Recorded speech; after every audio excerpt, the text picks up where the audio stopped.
दोस्तों, आपका स्वागत है अपने प्यारे सी YouTube channel real education class 10th में। मैं आशा करता हूँ दोस्तों आप सभी अच्छे होंगे और अपना पढ़ाई अच्छे से करने में। दोस्तों, हम लोग सुबह के वीडियो में नगर कहानी के ऑब्जेक्टिव क्वेश्चन किए हैं और इस टाइम हम लोग नगर कहानी के सब्जेक्टिव क्वेश्चन करेंगे, जिसमें कुल 7 क्वेश्चन रहेंगे। रुकिए दोस्तों, इसका कलर थोड़ा चेंज किया जाए। कुल 7 प्रश्न रहेंगे जो आपके बोर्ड एग्जाम के लिए बहुत ही है, जिसमें से 1 या 2 क्वेश्चन आपके बोर्ड एग्जाम में 2025-2026 के बोर्ड एग्जाम में आएंगे ही आएंगे दोस्तों। तो आप शुरू से अंत तक कृपया बने रहिए इस वीडियो को और अच्छा से बिना स्किप के इस वीडियो को देखिए। और साथ ही आप अभी तक इस वीडियो को लाइक नहीं किए होंगे तो लाइक कर दीजिए और साथ ही इस सेशन को शेयर भी कर दीजिए। और अगर आप इस चैनल पर नए हैं तो इस चैनल को सब्सक्राइब भी कर दीजिएगा।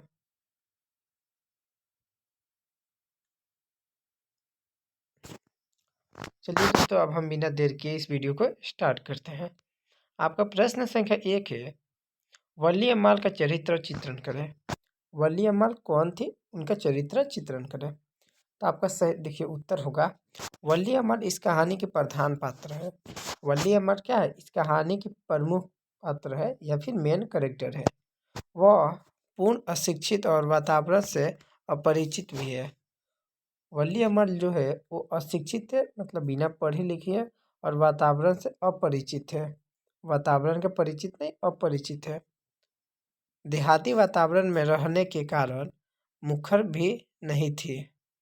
वह पुराने देहात की पुरानी रिवाज में पत्नी नारी थी। वो पुराने के लोग, जैसे पुराने पुराने लोग रहते हैं ना, जो हमारे दादा परदादा, ये लोग जैसे रीति रिवाज में रहते थे वैसे ही वो भी रहती थी। उसे अस्पताल का दौड़ और दवाओं का गंध भी असह था। जैसे उसे अस्पताल का दौड़, अस्पताल में दौड़ना और उसका दवा खाना, ये क्या था, गंध जैसा अच्छा नहीं लगता था। उसे गांव के अधकचरे, झोला छाप, वैद्य, डॉक्टरों, ओझाओं और देवी देवताओं पर विश्वास था। वली अम्माल को गांव के अधकचरे, झोला छाप, वैद्य, डॉक्टर, ओझा और देवी देवताओं पर बहुत ही विश्वास था। वह शहरी वातावरण से अनभिज्ञ, अशिक्षित और डरपोक प्राचीन भारतीय नारी थी। वह शहरी वातावरण से अनभिज्ञ, अशिक्षित और डरपोक प्राचीन भारतीय नारी थी। यह तो एक देहात की महिला थी, इसीलिए वो क्या, शहर से बहुत ही डरती थी। चलिए दोस्तों, आपका प्रश्न संख्या 2 है, बड़े शहर के आदेश के बावजूद पप्पाती अस्पताल में भर्ती क्यों नहीं हो पाती। इसका उत्तर है, बड़े डॉक्टर ने पप्पाती का रोग देखा। उसका परीक्षण एक एक्टिव केस ऑफ मेनिंजाइटिस कहा। बड़े डॉक्टर ने क्या किया, पहले पप्पाती का रोग देखा और उसका एक नाम बताया, active case of meningitis. Meningitis क्या है, वो बीमारी है। रुगना की माँ अशिक्षित नारी थी।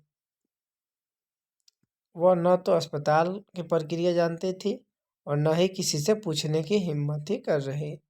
जो मतलब रुगना थी, उसकी की माँ क्या, ना ही अस्पताल के बारे में जान रही थी और ना ही किसी से कुछ पूछने की हिम्मत कर रही थी। अस्पताल में घूसखोरी और पैरवी का वातावरण व्याप्त थी। अस्पताल में क्या, सिर्फ घूसखोरी और पैरवी का ही काम हो रहा था। वली अम्माल का दिन भर का समय इधर उधर दौड़ने में बीत गया और हारकर वह गांव लौट गई। वली अम्माल जो गई थी वहाँ पे हॉस्पिटल में अपने बेटी को दिखाने, उनका समय क्या हो गया, पूरा समय इधर उधर दौड़ने में ही बीत गया और वापस वो घर आ गई। यही कारण है कि बड़े डॉक्टर के आदेश के बावजूद पप्पाती अस्पताल में भर्ती न हो सकी। अतः यही कारण है कि जिससे कि पप्पाती अस्पताल में भर्ती नहीं हो पाई, क्योंकि जब वो वली अम्माल अपने पुत्री को घर लेके आ जाएगी तो कैसे हो पाएगा। इसीलिए वो क्या बोलते हैं कि बड़े डॉक्टर के बावजूद भी पप्पाती अस्पताल में भर्ती नहीं हो सकी। आगे देखते हैं। प्रश्न संख्या 3 है, पत्नी पति कौन थी और वह शहर क्यों लाई गई थी? इसका देखिए उत्तर है, पति वल्ली अम्माल की पुत्री थी और गांव के प्राइमरी हेल्थ सेंटर के डॉक्टर के अनुसार मदुरै शहर के बड़े अस्पताल में चिकित्सा के लिए लाई गई थी। पाती वल्ली अम्माल की पुत्री थी, है ना? और गांव के प्राइमरी हेल्थ सेंटर के डॉक्टर के अनुसार कथानुसार मदुरै शहर के बड़े अस्पताल में चिकित्सा के लिए लाई गई थी। पाती वल्ली अम्माल की पुत्री थी और वह अस्पताल में इसलिए लाई गई थी जिससे कि वो मदुरै शहर के सबसे बड़े अस्पताल में लाई गई थी, जिससे कि उसका मतलब तबीयत ठीक हो जाए, जो बीमारी हो दूर हो जाए, इसलिए वो लाई गई थी, शहर लाई गई थी। प्रश्न संख्या 4 है, मदुरै का इतिहास क्या है? मदुरै पांड्य लोगों की दूसरी राजधानी थी। मदुरै क्या पांड्य लोगों की दूसरी राजधानी थी। प्राचीन मानचित्रों में उसे मथुरा लिखा गया था। प्राचीन के समय में उसे क्या मथुरा लिखा गया था। अंग्रेजी में उसे मदुरा कहकर पुकारा और अंग्रेजी में उसे मदुरा कहकर पुकारा। यूनानी लोग उसे मदुरा कहते थे। वही आज तमिलनाडु का मदुरै नगर है। ये दोस्तों, मदुरा पांड्य लोगों की दूसरी राजधानी थी। प्राचीन समय में मथुरा लिखा गया था और अंग्रेजी में उसे मदुरा कहकर पुकारा जाता था। यूनान के लोग उसे मदुरा कहते थे। वही आज तमिलनाडु में मदुरै नगर है, मदुरै नाम से फेमस है। आगे देखते हैं। प्रश्न संख्या 5 है, बड़े डॉक्टर ने अस्पताल के बाबू को क्यों डांटा? आइए इसका उत्तर देखते हैं। जब बड़े डॉक्टर को कहा गया कि उसे कल 7:30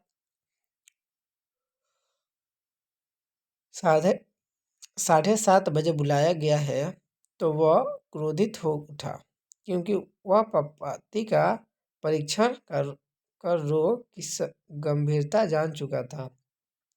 ये दोस्तों, जब बड़े डॉक्टर को कहा गया कि उसे कल 7:30 बजे बुलाया गया है तो वह क्रोधित हो उठा और वह पपाती का परीक्षण कर रोग को गंभीरता जान चुका था। देखिए, जो डॉक्टर था वो जानता था कि उसको मेनिंजाइटिस हुआ है, इसलिए वो क्या हो गया, गुस्सा हो गया। उसने सोचा कि बिना चिकित्सा के तो वह सुबह तक मर जाएगी।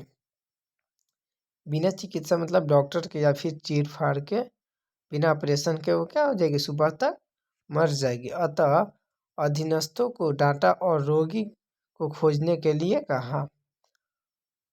क्या अधीनस्थों को डांटा मतलब अपने जो उसके स्टाफ है उसको डांटा और बोला कि जाओ रोगी को खोज के लाओ। ये दोस्त आगे देखते हैं। प्रश्न संख्या 6 है, बड़े डॉक्टर ने अपने अधीनस्थ डॉक्टरों के पपाती को अस्पताल में भर्ती कर लेने के लिए क्यों कहा, विचार करें।